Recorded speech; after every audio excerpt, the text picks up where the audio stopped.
Hello, everybody. Nancy Ray Allen here. Happy Monday morning.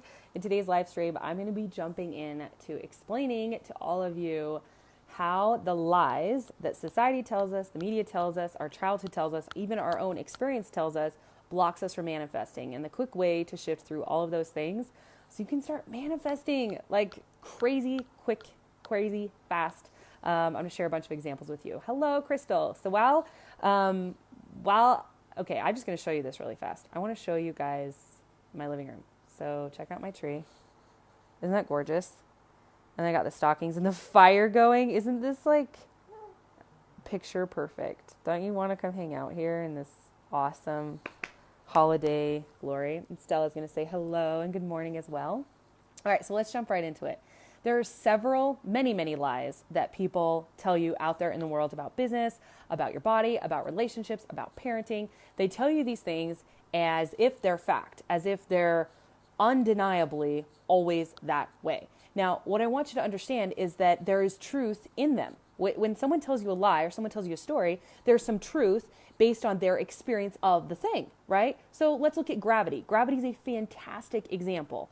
When we were first coming to understand gravity out there in the world, it was whatever goes up must come down. This is how it works. This is what's going to happen. If you try to take this big metal contraption and getting it to the air, it will crash.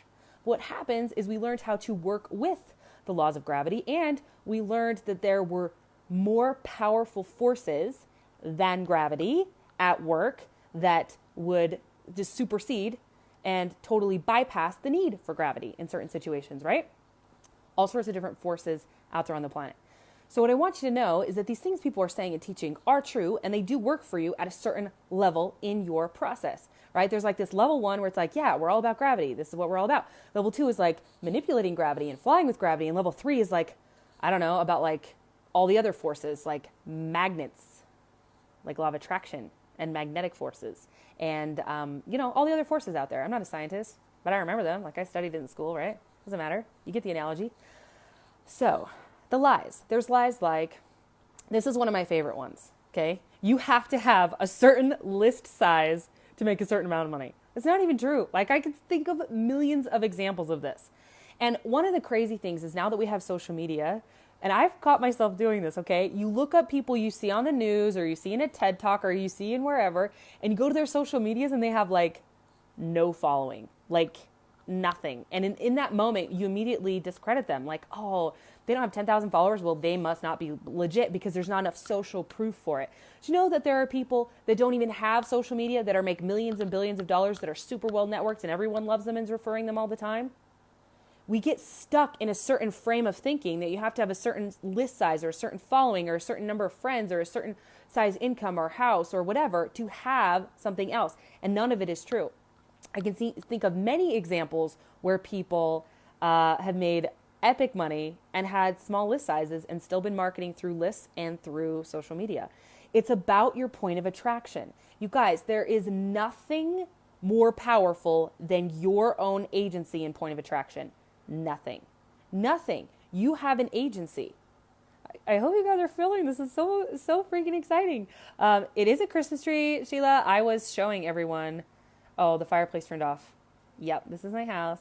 I usually don't put it up this early, but I was feeling it and I just did it. And part of the reason I'm doing this here and not in my office is because I'm really wanting to illustrate this point that the rules don't apply to you unless you let them. If you believe you have to have a certain list size to make money, I guarantee you won't make money with a small list size. You won't because you're believing that. If you believe you have to pound pavement and pay your dues and grind hard and have it suck to make money, that is what you will experience. I promise you, because your beliefs are way stronger than anything else. Even if the universe was trying to force feed you opportunities and money, you wouldn't even see it, you wouldn't receive it, and you wouldn't accept it because you believe you have to pay your dues first. You have to do a certain amount of work first. There's a story out there that I can't put my tree up till after Thanksgiving or till December. And that's not true. I did it, see? Hello? There was a rule that told me I couldn't have a 6-figure business till I had a $10,000 member email list. Oh my gosh, you guys, I did this last year. I had a list size of 300 because I restarted my list. I had a list size of 300 people. I had a following of like 6,000 online. like 1,700 on Instagram, and I did 6 figures in 90 days. None of that should make sense. None of that should add up. I didn't run ads. How much money did you spend on ads? 0. Okay, guys, what I want you to see is that you can break all the rules. None of it matters. It's what you believe. Okay, so now I want to give you a huge, massive tip and trick. Some people think that some people ride on evidence. They just ride on evidence. And I want to show you how freaking silly that is. If all humans based what was possible next based on what has happened before, nothing new would come to the planet. Nothing. If you based everything you believed is possible in the future on everything that's happened in the past, nothing new would ever be created. We would just be living this like monotone existence because we don't ever believe anything outside of our current reality of what we can see. This is why imagination and invention is the key. You guys, what you get to create next is not going to seem possible based on the current evidence. And one of the most powerful things you can do is when you have the contrast, okay, so that's the opposite. So let's say you want to manifest, let's say you're launching an online program, okay? And you're like, I'm gonna launch this online program. I'm gonna start with this freebie, right? So you offer freebie, and in your mind, you're like, okay, I want 40 people in this freebie, okay? Let's say that's the scenario. So you launch this thing, you want 40 people in the freebie, and day 1 goes and comes, and you have like 5 people registered. Okay, in that moment of looking at that evidence, you're looking at that and you're running the numbers and you're going, okay, there's no way that this adds up to this amount of people in the program. There's no way. And you allow reality and the numbers to tell you what is possible. And this is why so many people are broke, sad, miserable, and not dreaming anymore. They let reality tell them what's possible. And I don't want you to let that happen anymore. I want you to let God tell you what's possible. And this is what I believe God is. I believe God is all-powerful, all-knowing, and one with the universe. And I believe that I am made of God, and God is me, and I am God. And I believe that the healthy, righteous desires that come into me is one of God's ways of speaking to me.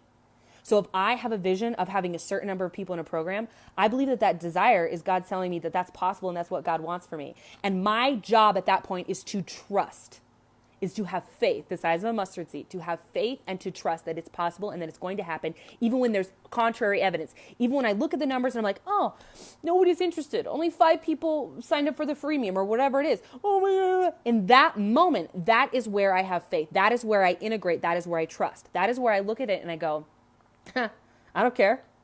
I don't care that no one has ever flown before. I don't care that no one has ever made electricity light up a light bulb. I don't care. I don't care. I choose to believe regardless of contrary evidence. I choose to believe it's possible. And those people who have faith and who believe and who hold vision in the face of contrary evidence, those are the badasses that change the planet. So what do you want to be? Do you want to be a sheep or do you want to be a shepherd? I mean, I think we're all shepherds, right? We're just like on our hands and knees pretending we're sheep. We're like baying and stuff. Like we're all leaders. We are all capable of amazing things. So what I want you to do is I want you to look around in your life right now where there's contrary evidence. Let's say you want to be debt free. Let's say you want to be a millionaire and you look in your bank account and it's like, meh, it's like contrary evidence. Okay. In that moment, I want you to look at that and I want you to go, you know what? I choose to believe and have faith even in the face of contrary evidence. If you're wanting to heal something in your body, you go in, they check your numbers, they check your whatever. The doctor's like, oh, it's not looking good. Blah, blah. I want you to choose to believe and have faith in the face of contradictory evidence. This is your number 1 job. Actually, it's like your number 3 job, right? Step 1 is to decide what you really, really want. 2 is start taking inspired action toward it. 3, continue to believe even in the face of contradictory evidence. And it's when you do that, you start facing the lies, those stories that you've been told your whole life of like, ooh, this can't work. Ooh, this isn't going to happen. Blah, blah, blah. You face the lies and you completely deconstruct them. You call them for what they are. They're not true. That's not real. If it's not universally true and provable in 110% of all cases, then it's not real. Did you know that there are people, crazy people, that do like crazy things, like breathe fire, like legit. You can look up wild, crazy people on YouTube. People with stretchy skin. People that hair goes white, totally white overnight. You guys, those are physical changes. People who can change the color of their eye. And yeah, Science tries to catch up and explain all this stuff. Magic, you guys, is just science that the science community doesn't understand yet. And there's so much of that. You guys, like, think about it. Hundreds and hundreds of years ago, you'd be like, oh yeah, we're going to fly in an airplane. People are like, no. If you told them, I'm going to put on a suit with like weird little plastic wings and I'm going to jump off this cliff and coast all the way down to the bottom, they'd be like, no. People are doing this shit that people thought was impossible days and days ago. So your job right now is activate that dreamer inside of you. Believe in something greater than what your current reality is telling you. That's what's fun. That's why we're here.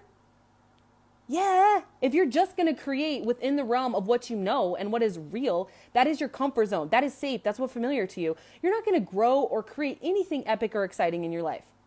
Stop listening to reality. Stop listening to the voice in your head. Stop listening to the lies of like, it has to look this way. Ooh, if you do a live, it needs to be turned this way. Oh, and you can't have your Christmas decorations up even though your house looks freaking amazing, Nancy Ray, and we just want to come hang out at your house. And yes, I am playing Christmas music. And yes, I'm having cocoa and having all the things because I decided I want to. And maybe on December 17th, I'm going to be like, bah humbug, and I'm going to put it all away. Maybe not, probably not. Maybe I'm going to start listening to non-Christmas music when it's Christmas Day. I do what I want.